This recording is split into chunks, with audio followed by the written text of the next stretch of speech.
here. So like I said, I'll kind of feed off of you for that. But if we want to start at the beginning, because let's start first of all by talking, I like to do just a general overview because speech and debate is a lot. When it comes down to it, there is a lot of pieces and parts to coaching speech and debate and to what speech and debate actually is. So I think that we should start with the big picture. Obviously, you hopefully know what the OSDA is since you're at a meeting being hosted by the OSDA, but it's the Ohio, excuse me, the Ohio Speech and Debate Association, and it's the governing organization of speech and debate in Ohio. Now, we also, most schools participate as a member of the NSDA, which is the National Speech and Debate Association. Keep in mind, though, that the two are not, like the OSDA is not under the umbrella of the NSDA. They are two completely separate organizations. And that's one thing that sometimes new coaches get a little confused with, that it's like, oh, well, does the national organization oversee our state organization? And the answer to that question is no, it does not. The national organization is separate. And then the Ohio organization, all state organizations are completely separate entities that operate freely on their own.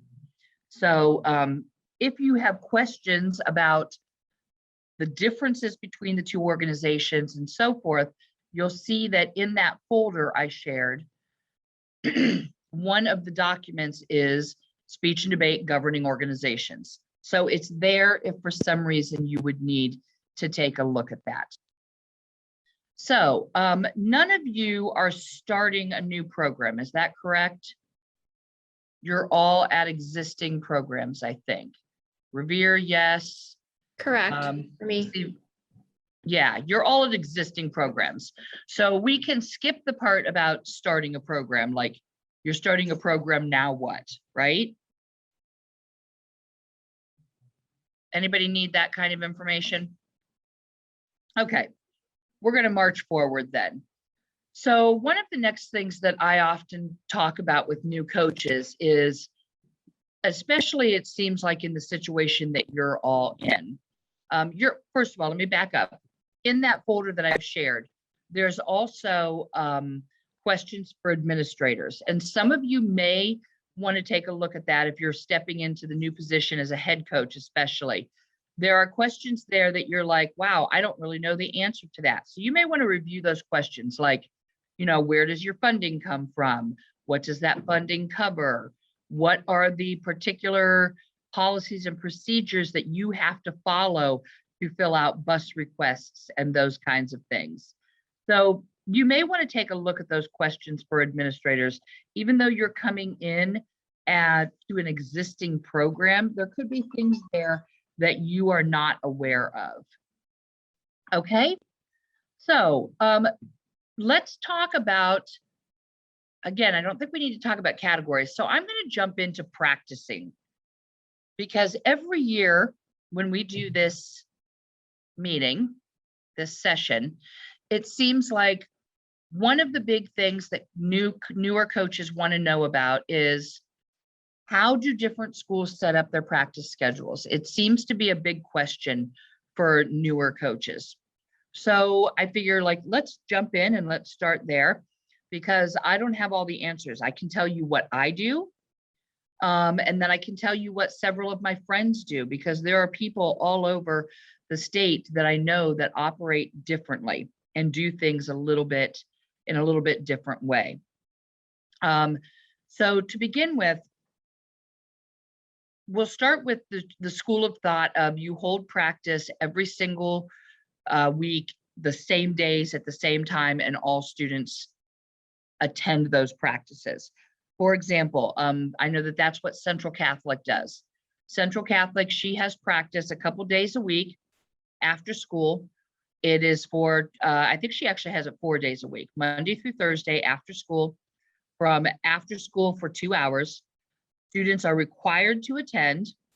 And while they're at those practice sessions, she will work one-on-one with a student, Her assistant coach will work one-on-one with a student, and the rest of the students will be paired up and working with each other. That is one way that she facilitates her practice. On the other hand, I split my practice up between the coaches that I have. So this year, for example, I am coaching all of the varsity drama. I am coaching my top level duo. I am coaching all of the varsity poi, student congress, and extemp. I have an assistant coach who's coaching all of my humor, novice and varsity. I have an assistant coach who's coaching all of the rest of my duo. They will also help me pick up the pieces some places and coach some other things. I have an assistant coach who is coaching just OO and informative. And then I have a debate coach who's coaching the debate events. So that's the way I have my students divided this year. So then what happens is every Sunday, I send out a message. It's called my Missy message to my team and parents. And in that every week is a Google Sheets that has been set up for the week with practice times, available practice times. Now, our debate team practices every Tuesday and Thursday night. So they practice like that. I practice with my extemp squad every Friday after school. I practice with my congressional debate squad every Thursday after school. But the rest of the speech kids are signing up for times individually in half-hour or 45-minute blocks, depending on the work that we want to get done that week. So the sheet goes out, the Google Sheet goes out in my Missy message. Kids can click on it and they can claim any available spot under their coach that nobody else has claimed yet. And so in that way, students have the flexibility to participate in speech and debate, but also to participate in other activities because they're able to schedule their practice individually. That's one of the reasons that we do it that way at Hoover. Excuse me. I know that at Perry, they have kids sign up for what they call workshops. And kids are required to sign up for a workshop with coach, and they can go from coach to coach. So one week they can sign up with Kathy Patron, the head coach, and the next week they can sign up with Sean Keene, one of the assistant coaches, or Melody Woodson, one of the assistant coaches. So they can jump around from coach to coach, but they're required to sign up for a workshop once a week. So there's that. What questions do you have regarding practice schedules? Or are you like, nice information, but don't need to know this? Anyone?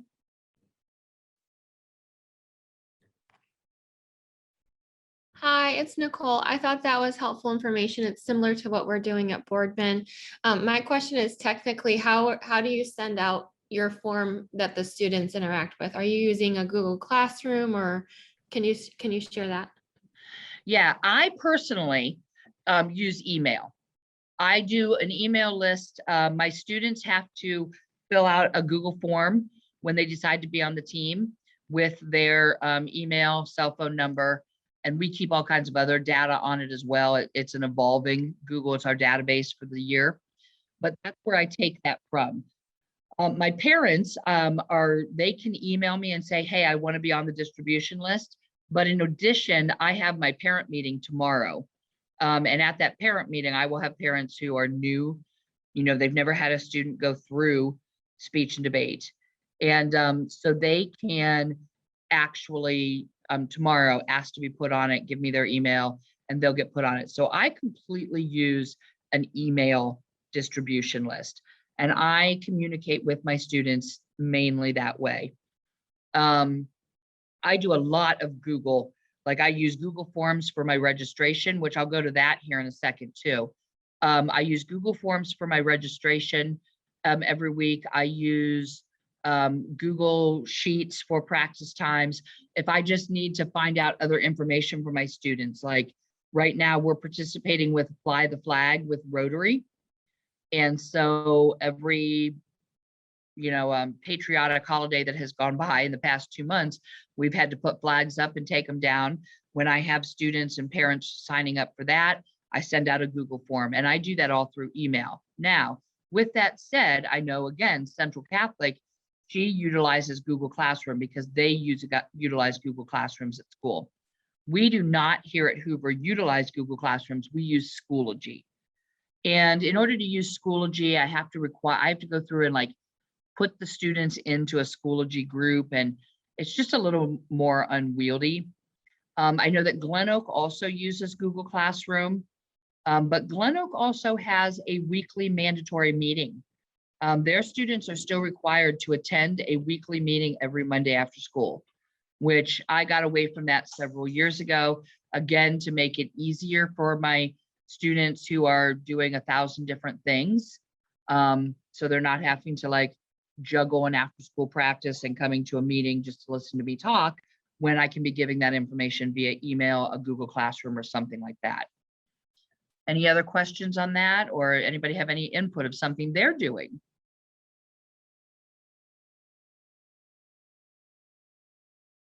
Okay, so along those lines, let's talk a little bit about registration as well.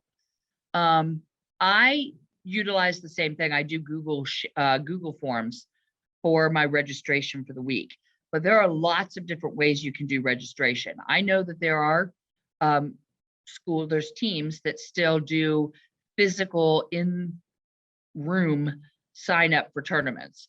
Now, that's easier in some instances. If you have a co-curricular program, then you can do that. For example, at Perry, Kathy Patron has a co-curricular program. Every student on their team has to either be in her speech class or in the debate class. And they actually sign up. She was just showing me this. I never realized this is what they do. But their students, they make these tags with their name on it, and they decorate them. And they're kept in these like little sleeves. And on the day that they're required to register for a tournament, they take it out and post it on the board. That's how they register for tournaments.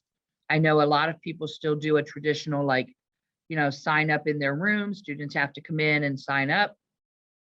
I send out a Google form. Now, to be honest with you, I've changed the way I'm doing it this year, and it's going to be a shock to some of my kids' systems.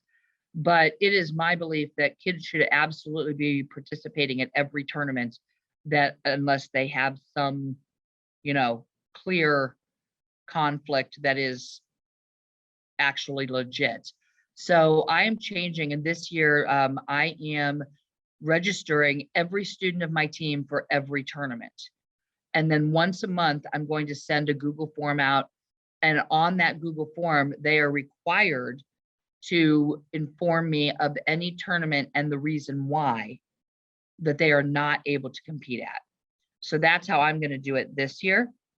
I usually do have most students participating at most tournaments. One of the reasons is because I give a perfect attendance award at the banquet, and it's usually one of the best awards. It's usually a gift card, because I think participating at tournaments is absolutely one of the most important things that you can do in speech and debate. Like, that's how we get better. That's how we grow. That's how they learn. They can practice all they want. And while it's good and it's valuable, there's no practice like doing 3 or 4 rounds on a Saturday against other kids. That's my personal philosophy. So because of that, I'm changing up the way I'm doing registration this year. And some of the kids are probably, it's going to be a shock to their system. I also have requirements as part of my varsity letter. They have to compete at least 8 of the varsity level weekly tournaments. It does not include district tournaments, because some of them may not make the district team. And it does not include novice tournaments. But 8 of the traditional, and there's usually 10 or 11 on our schedule, of the traditional varsity level tournaments they have to compete at in order to get a varsity level or a varsity letter. So that's just one of the requirements, but that also like creates drive to compete, if you will. Okay. Okay, I was just looking at comments here. Okay, making sure there were no questions there. So that covers kind of like registration. If you needed to, you're all clear, I'm assuming, on OSDA registration, that If you needed to do that, you probably sat in on Paul's workshop, if you will. Sorry about that. And then now we've covered registration for tournaments. I will mention as a side note some things about registering for tournaments. So once you're into SpeechWire, you can begin registering for tournaments. Keep in mind that you want to keep a handle on that registration. It does become difficult that, sometimes we register for a tournament and then you forget about it. And so you want to kind of keep a handle on that registration, just because it can cause if you forget about it and you forget to go in and drop students who aren't going to be competing, or, students who change categories. I've already registered for the Perry tournament. So if I don't ever look at that registration again until the Thursday of the Perry tournament, I'm going to be in real trouble, because A, I will probably lose some students by then. B, I will probably have some students change categories by then. And C, there's a good chance that I will have some students who just can't compete that Saturday, especially marching band students, because that could be state marching band competition and we don't know yet. So with that said, to new coaches, I always like to mention the importance of trying to stay on top of that registration. It is wonderful to register early. And in fact, I encourage teams to register. When you see a tournament become available and it's open and you're going to attend that tournament, I think the best thing you can do is to go in, mark that you will be attending, and do your preliminary registration. That helps tournament hosts so much. So I think that's wonderful, but then you want to keep in mind that you want to revisit it and make sure that, by the week before the tournament, a week out from that tournament, that your registration is as complete as you think it's going to be at that time. Okay, so that's another note about registration. And then I talked about the way that I do registration and how other schools do registration. So hopefully one of those ideas will work for you. And basically that's, just throwing out there, that's a lot of what this is going to be like.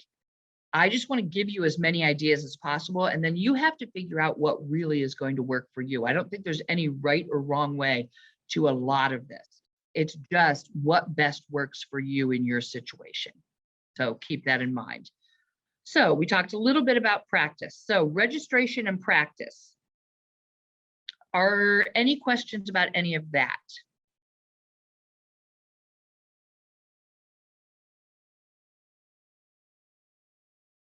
Okay, so we're going to then go on, and the next thing that I would like to talk about is categories. Let's just do a little check-in here.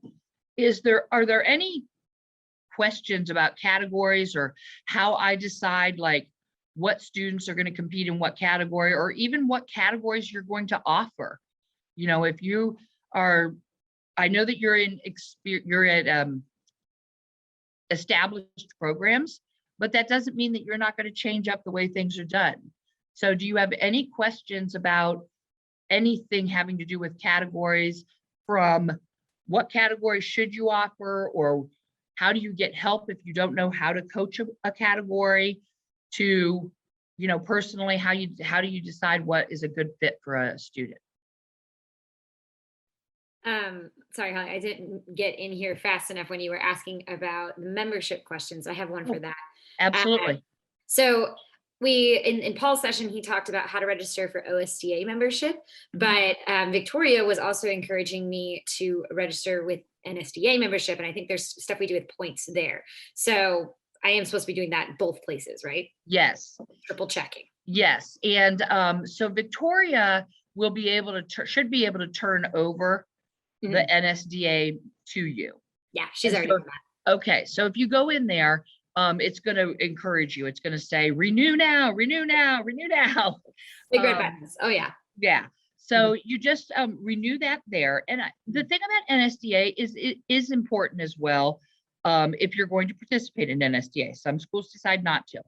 Keep in mind that, and again, this is my personal belief, if you don't participate in NSDA, you're limiting your students and what they can achieve, because A, they don't have the opportunity to participate at the big district tournament for national qualification. They also are not earning membership in the NSDA, which I always tell this story. My brother was 4 years younger than I was. And so he joined speech and debate his senior year in high school, the year that I started coaching. That's why he joined. He's now a big financial portfolio manager.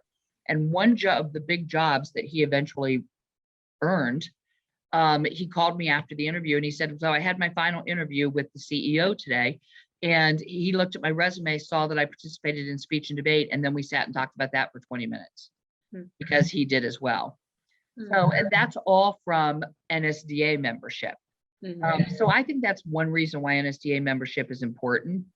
In addition, I like to call my kids lovingly point mongers, because my kids have become point mongers. And maybe it's because I've driven that a little bit, but the more points that my students earn, the more degrees they earn, the more degrees they earn, the more success our team has within NSDA. And that is important. And our success as in terms of memberships and degrees impacts our district's strength. And that's important. So because of that, I do think NSDA is important. And so as you're learning how to do that, it's really great now because SpeechWire automatically, if you want to go in, okay, let me back up. You want to go in and put your new students into NSDA before they ever compete. Because by doing so, their points are automatically going to be applied. And all you have to do is one time a week and say, yes, apply these points. So that makes it so easy. In addition to that, the NSDA has also made it possible now for students to log into their own accounts and to put in their service points. And then those service points come to you and you just have to approve them. And so you want students to be getting those service points because it again is helping your school and helping your district. Also though, it is promoting students to do outside speaking, outside of competition, and to actually participate in things that are providing growth in terms of communication and speaking. That's my feeling. So there's the NSDA scoop and kind of overview. Did that help? Oh, that was super helpful. Yeah, thank you. Okay. Yeah, I think that was it. That was my question. Any other questions? Okay, then back to categories. Anything that anybody has any questions about that?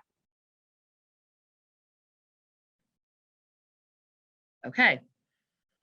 Okay, so we'll move on forward then. Other than categories, so you've now you have your students, you know what categories they're going to participate in. You're figuring out how you're going to set up practice and how you're going to register for tournaments. So now let's talk about at those tournaments.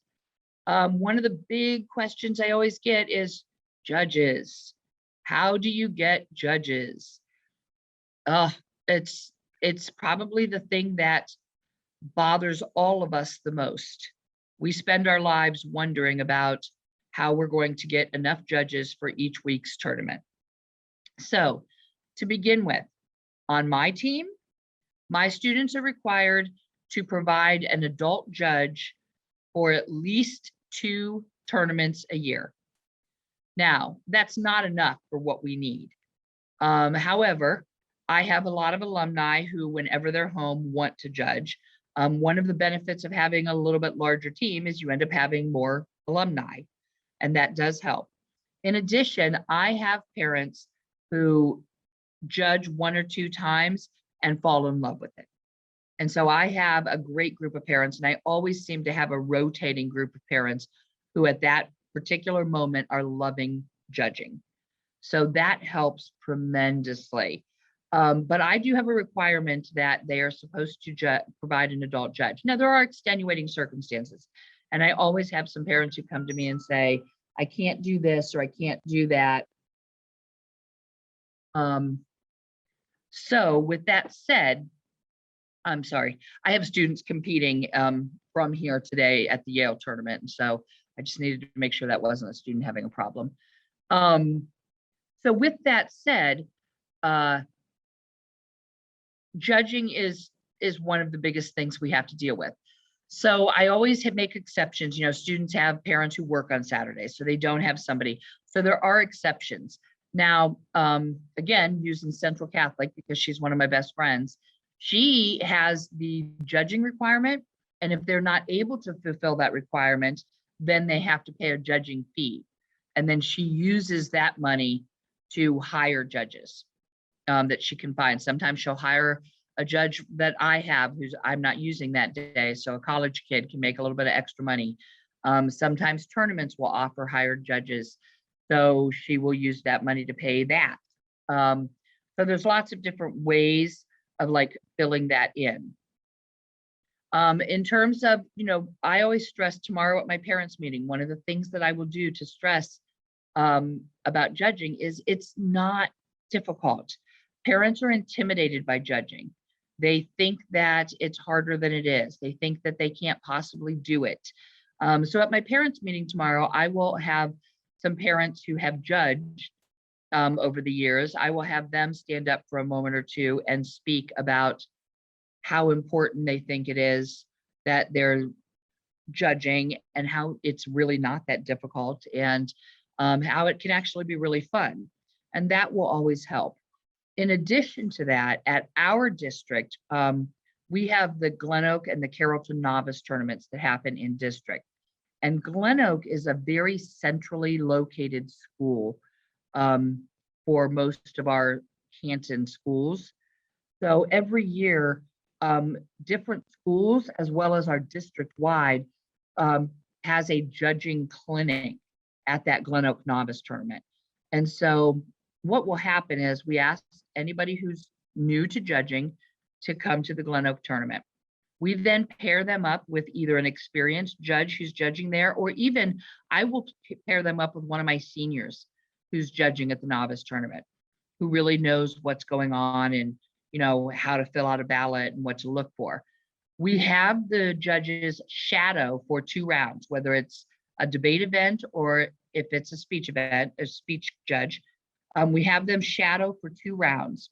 Then we have them meet in the cafeteria where they will meet with 1 or 2 coaches from area schools. And they will walk through, this is what you saw. This is how you fill out a ballot. This is what happens at the beginning of a tournament. This is, you know, you're usually required to be there from 8 o'clock to noon, 12:30. And once you're done with your last round, you can leave. This year, it's primarily going to be electronic ballots. I mean, it worked last year.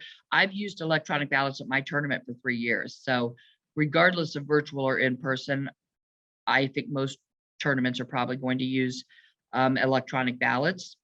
So the technology part of that can be intimidating to judges, but the ballot part I think is a lot easier actually.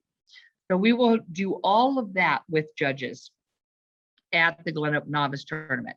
Now, if I have judges who are not able to come to that tournament, but they need to learn how to judge and go through it, I will have them come to any tournaments after that. And I will pair them up with one of my assistant coaches, and my assistant coach will train them one day at a tournament. So that's how I train judges. That's how I get judges. But I don't ever have enough. I mean, you'll see me every single week begging for judges on Facebook and Twitter and Instagram. And I get a lot of alumni that way when they're home, because I don't know when alumni are home from college, but they'll see my posts and they'll say, hey, I can come, and that kind of thing. So that's judging. Questions about that?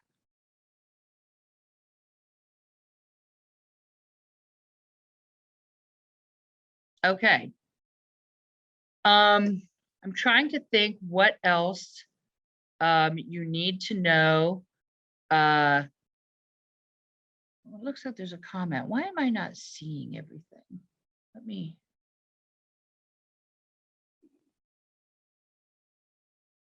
Oh, there we go. Okay. Okay. Just want to make sure there was no question there. So sorry about that. So with that said, what other things do you want to know? What are you sitting there thinking, how do I do this? How do I do that? Because after 27 years, it's hard for me to sometimes put myself in your shoes. I would hope that your district has lined you up with a mentor coach, especially if you're a head coach. Now, obviously, you're taking over for Victoria, so Victoria is going to be around and help you, I'm sure. But I still think it would be nice if you're, lined up with a head coach of another program who can answer questions for you. Keep in mind that after this session's over, it's not like I'm out of reach. All you have to do, in fact, I will type my email right in here right now.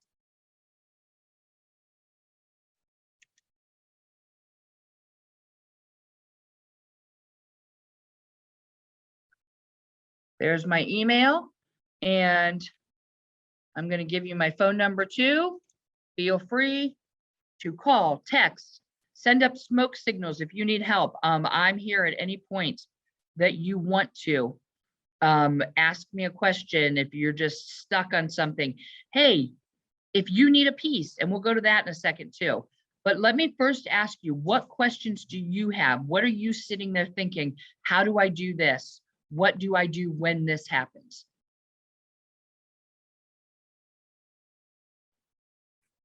I have a question. It's Nicole. Hold on one second, Nicole. I do not, because I think they're there in the corner, Sean. Up here. Because I was gone for a while. Max had my keys. There you go. Okay, I'm so sorry, Nicole. I'm back. No, that's okay. I will be working with an experienced head coach. So I have a lot of knowledge built in there already. So my main question at this point, she is good at deciding what categories the student should possibly pursue. So I feel like we're good there. My main thing will just be, where can I find resources to help coach them in their different categories as a new coach? Yes. Okay, so let me start with what kind of categories are you coaching? Sorry, I thought I muted myself. So I'll be helping on both the speech and debate side. Okay. Picking up probably mostly with speech and in humorous also. So. Okay.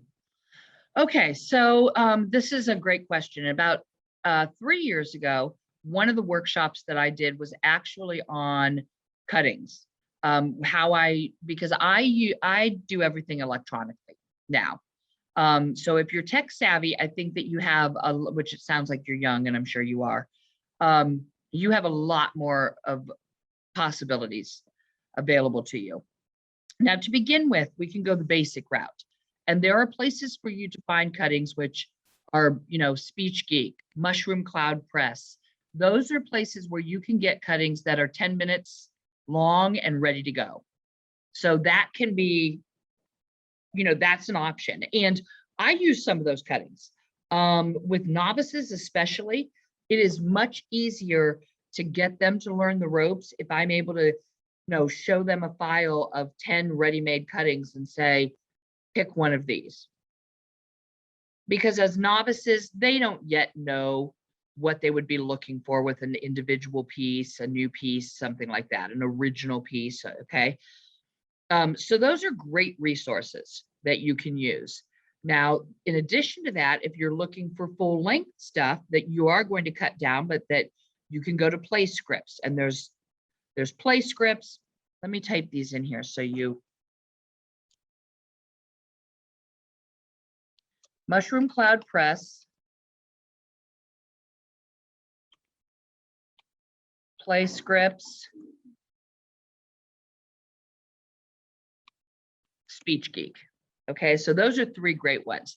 Now, on the other side of thing, if you're looking for original scripts, if you're looking for stuff that you and your students are going to cut together and you want to turn into something original for your team, and maybe even something that you've heard has been done, but you want your own cut, there are lots of options for you. So if we're talking about like drama, where I start when I look for a drama is most of the time I'm not looking for a play.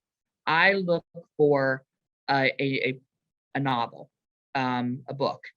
And the reason I do that is because I like to coach in drama. I like to coach monologues mostly. So I will look for a lot of memoirs.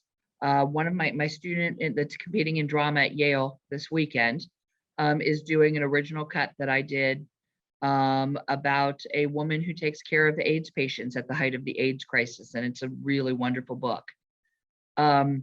We are only doing, of course, one aspect of the story. It's a 400-page book that I drudged through and then cut, 95% of it to get to this one little aspect of the story that she's performing.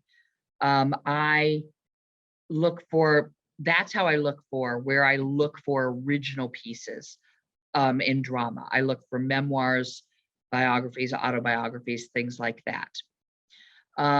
For humor, oh, the bane of my existence. It is hard to find good humor pieces that are original and that are funny and not raunchy. So that is probably what I find to be the biggest struggle I still have, is finding humor pieces. I do use a lot of play scripts there, or some other play organization, because of course you want to do multi-character. So, and play scripts offers a lot of good descriptions that you can kind of get a feel for it before you actually spend the money to purchase it.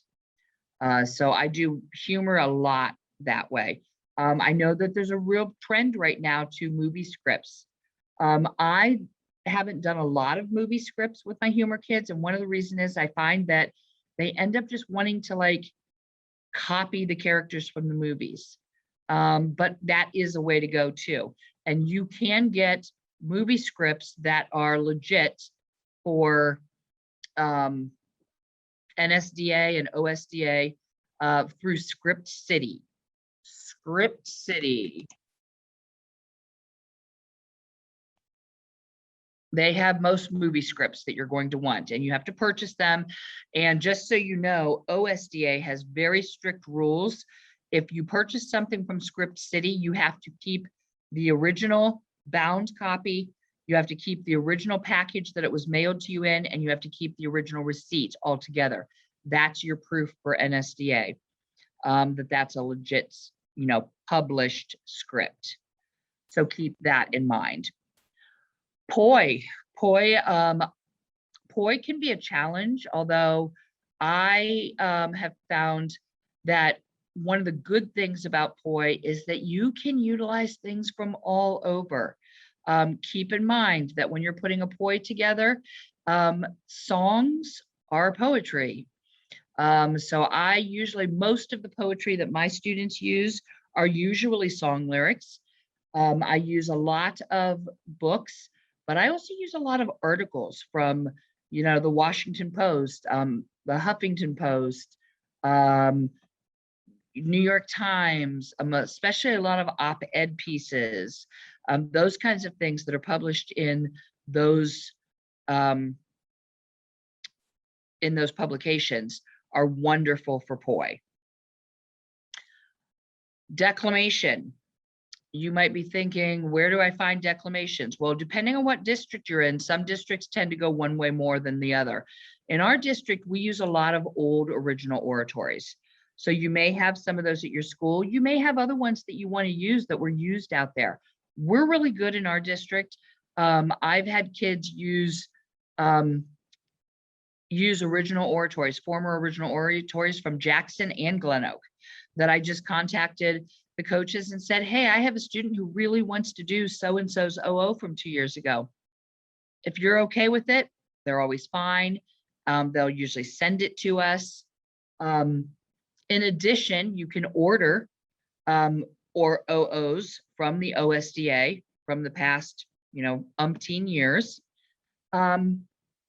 So that's kind of like where I would go with and Duo is the same thing. Duo, depending on what you want, you can look for Script City from a movie. You can also do play scripts. I even have a duo. My best duo this year is doing something I've cut from a book, which is a little more challenging, but I'm kind of looking forward to it. I think it's going to be good. So with that in mind, you might be like, wow, that all seems like a lot and I need to get started. If your program does not have a large library, reach out to like of past cuttings and things like that. Reach out to your friends. Especially new programs in Canton. I am always sending pieces. I have no problem. I won't send them something I'm using this year. I don't send them my new stuff. But I will send really strong pieces that I think, this, you described this student that you were looking for a drama piece. I think these 3 pieces might be good. Take a look at them. And so make sure that you're utilizing the coaches in your district, because I guarantee you the coaches of Ohio want to help you be successful. And so that's another way. Okay, so now I just like vomited all that. What other questions? What didn't I cover? What else do you need to know? A question just following up about poi.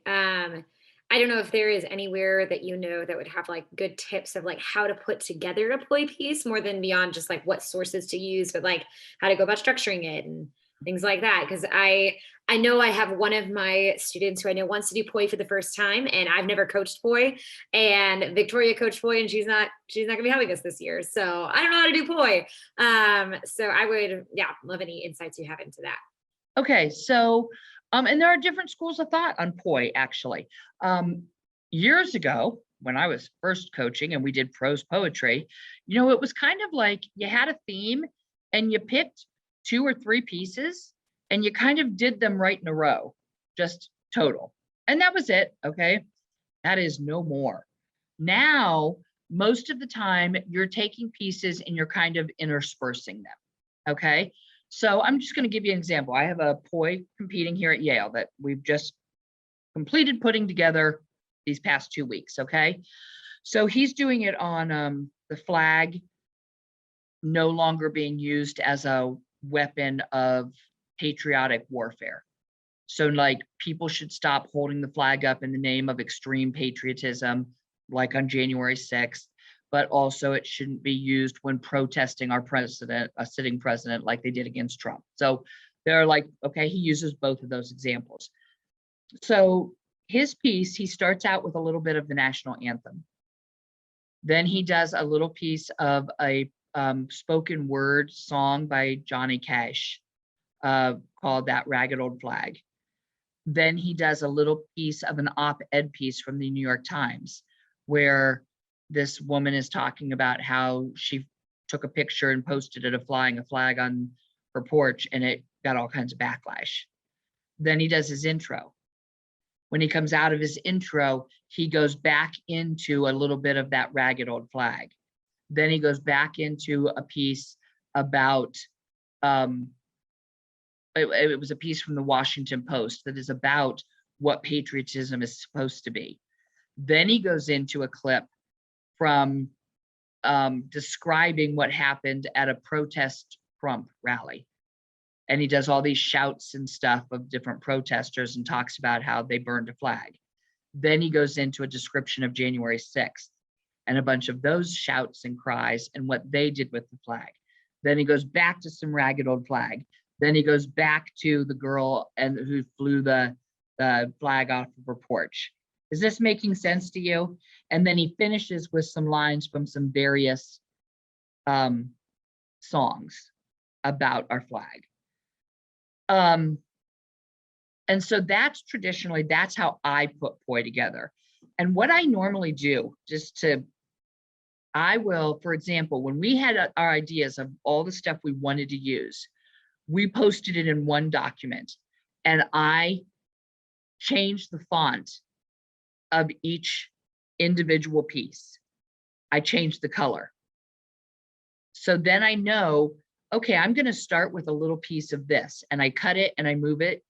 Well, then I know when I want to go back to something from that, I can go to that color and I'm like, oh yeah, this is part of that piece and this goes with that piece. And does that make sense? That helps me while I'm cutting. And then like we had all of his stuff in a document and I started piecing it together and I knew there was something missing. And then I went and found the Johnny Cash thing of Ragged Old Flag. We didn't even originally have that in there, but I knew what I kind of needed. And here's a helpful hint. I will be thinking about, boy, if you ever think to yourself, I wish I could write this line, but I can't. Go to Google and type that line in, and you are going to find things more often than not that will relate to what you want to put in it. And that's how I found that Ragged Old Flag. I wasn't aware of it, and that's where it came from. Kind of. And let me tell you, if you start putting her poi together and you're like, I'm lost, please contact me. Please. I love to put pois together. It's my favorite thing to do. Thank you. That's super helpful. Yeah, just those tips of like color coding and then tear it apart. And then and you're like, okay, I feel like I need this, but we don't have that. Like just Google it and find something that you can stick in. That's super helpful. Because I've observed a lot of poi pieces. I've judged a lot of poi pieces, but I've never had to be on the other end of figuring out if it can happen. So totally get it. So super helpful. Thank you. Other questions about material, finding material, cutting something? I have a question. Yes, absolutely. Okay, this might be a simple question, but you're first of all, the way you described the poi pieces really helped me a lot, and cutting. So I've recently attended a meeting with the coach and the team, and the coach was talking about cutting and blocking. What do you know what this term blocking is, and what are could you explain a little for me? Absolutely, absolutely. I'm actually going to, has your round started, Drew? Okay. Drew, will you come over here for a second? I'm going to use one of my students to demonstrate a little bit for you, okay? Excellent. So blocking is the movement that goes with the piece, okay? So will you do a little piece, just a little part? Let's do from where let's do the window. This is kind of aggressive, but it shows a lot of blocking. Can you do, yeah, I'm going to turn this around. Can you see her? Here I am. Okay. Yes, we can see her. Hello? It was Dr. Beal, my neighbor from across the street. Someone had burned a cross in my front yard. It was about 4 feet high, a lazy man's cross burning. I saw the lights go on in my neighbor's houses, and I saw one of the lights go off like the show was over. It wasn't.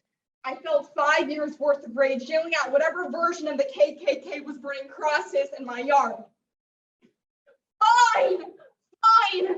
You tell me what I'm supposed to do. You may think that what I'm doing is wrong, but you're not going to scare me, so you may as well quit wasting your time. Thank you. That's blocking. I got it. I got it. That was great. Thank you. Yeah. So it's just any movement that you're going to put in. It can be with or without words. Like sometimes people will block things that they're trying to get a message across when they're not even speaking.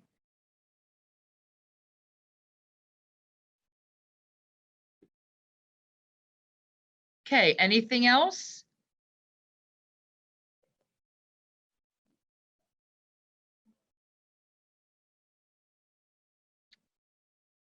Okay, a couple of other things that sometimes we get comment or questions on. Recruitment. Do you have any questions about recruitment? Are you still trying to recruit for your team? Fundraising, money. Ugh.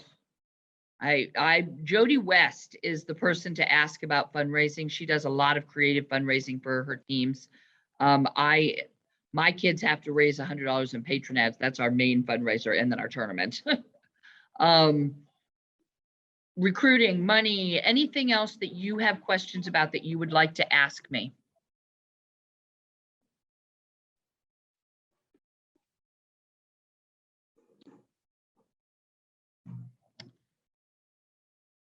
Okay, Ryan, are you still here? I am. I'm enjoying it thoroughly. Tell that student Anything that great you job too. Think of that I have not mentioned No, I was gonna say if any of you are also hosting maybe a tournament for the first time or so, as well, if you had some questions, maybe that's something to cover. If any of you have that concern or know that, that might be happening, whether it's virtual or in person, but that could be a double scare. if Yeah, that's true. starting Um, out, but otherwise that's kind of all I can think of right now, maybe, but that might not even be in play here. Oh, okay. And they also said about recruitment. So I'll go back to that. That's good, Ryan. Yeah. Let me say this about hosting a tournament. Hopefully, if you are hosting a tournament, or even if you're like, okay, that's for next year, but still, keep in mind that usually your district chair and your district committee are going to be huge, huge for you. Like here in Canton, the Canton district itself does not run each individual tournament. Hosts can run their own tournaments here in Canton and in Akron. However, the Akron chair and myself work together very closely. The Akron chair happens to be Holly, who is also the executive chair of the board. We work together closely because a lot of Akron Canton tournaments are, of course, together. So we do actually do a lot for our tournament hosts if they want us to. We usually help them set up their tournament on SpeechWire. If it's in person, we help them do registration at the beginning. We have put together a tab list for this year, and generally at all the Akron and Canton tournaments, that tab list is going to stay the same primarily, so that everybody come district time knows what their job is. So if you're going to host a tournament, the first thing you have to do is order SpeechWire and get that set up, and your district chair will be able to help you with that. After that happens, you invite people, and then the primary thing that a host needs to do, now that we have SpeechWire and it's made our lives so much easier, is if you're doing an in-person tournament, which eventually everybody will be back to in-person tournaments, so I'm going to address that. You need to get your rooms secured, working with your administration, and you need to secure food to sell to the kids. That's how you make money, and for lunch for the judges. And if you have any kind of parent base, that usually makes that fairly easy. If you don't have a parent base, it's more difficult and you need to get more creative.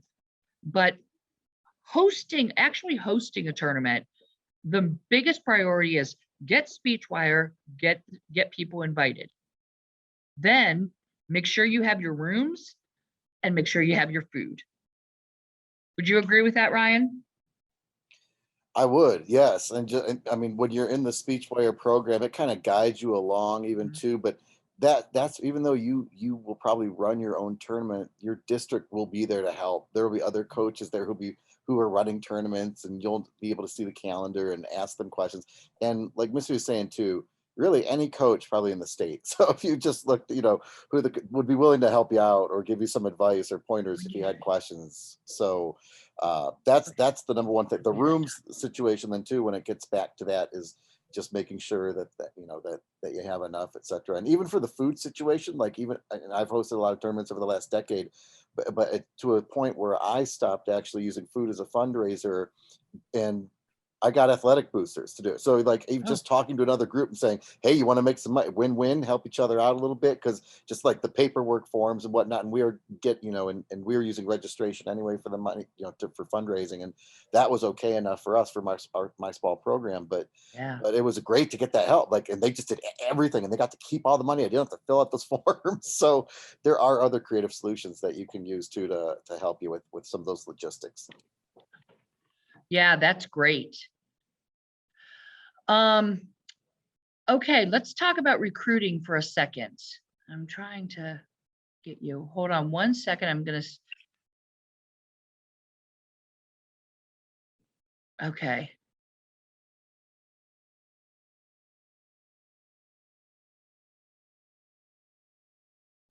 Copy.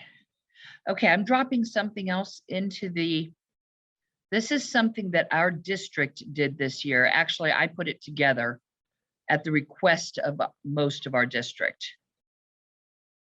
And it is actually a recruitment video that we've done. I hope that by pasting this link here, it will work.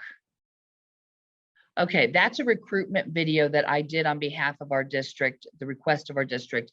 It has students in it from, of course, my school, but it also has students from Worcester, Louisville, Tusky Valley. So we tried to get like a wide range of students talking about why they love speech and debate, what it's done for them. In addition to that, it shows some clips of some things, and people have responded very positively to it. So feel free to use that if you'd like.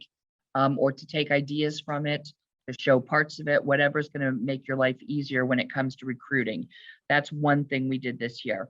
For me, in terms of recruitment, I have it pretty easy. I have a fairly large team, and my kids are amazing and wonderful, and they have fallen in love with this activity.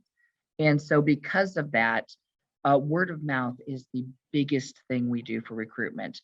I get so many kids every year because my friend told me I have to come do this.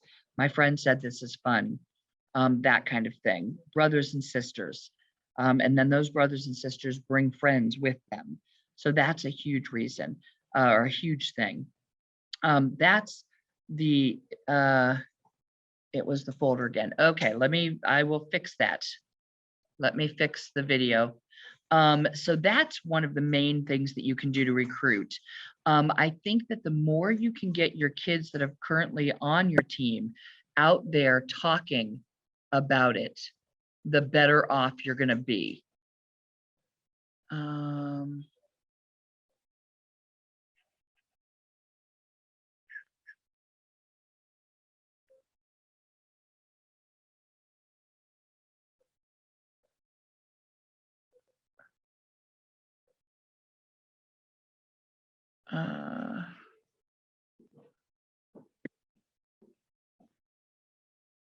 Hold on one second. I'm trying to get this for you. Okay, here. I bet this will work. Oh, go away.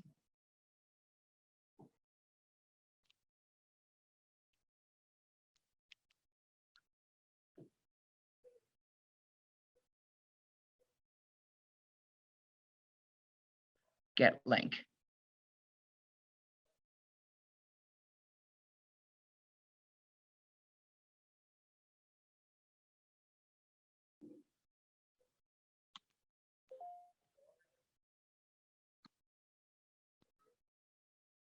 Somebody want to try and see if that works.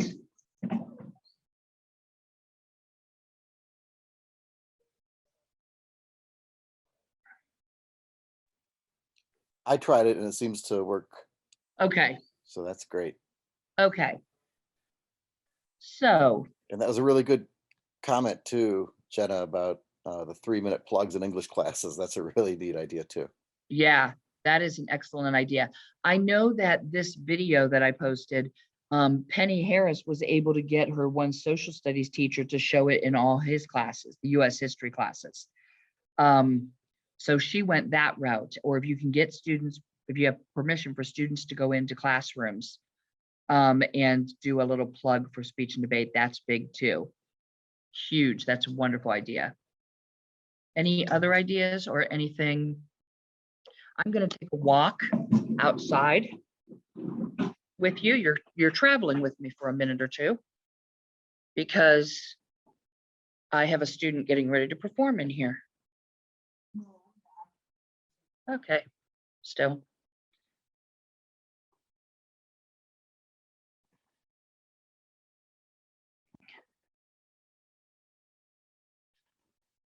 Okay, any other questions for me?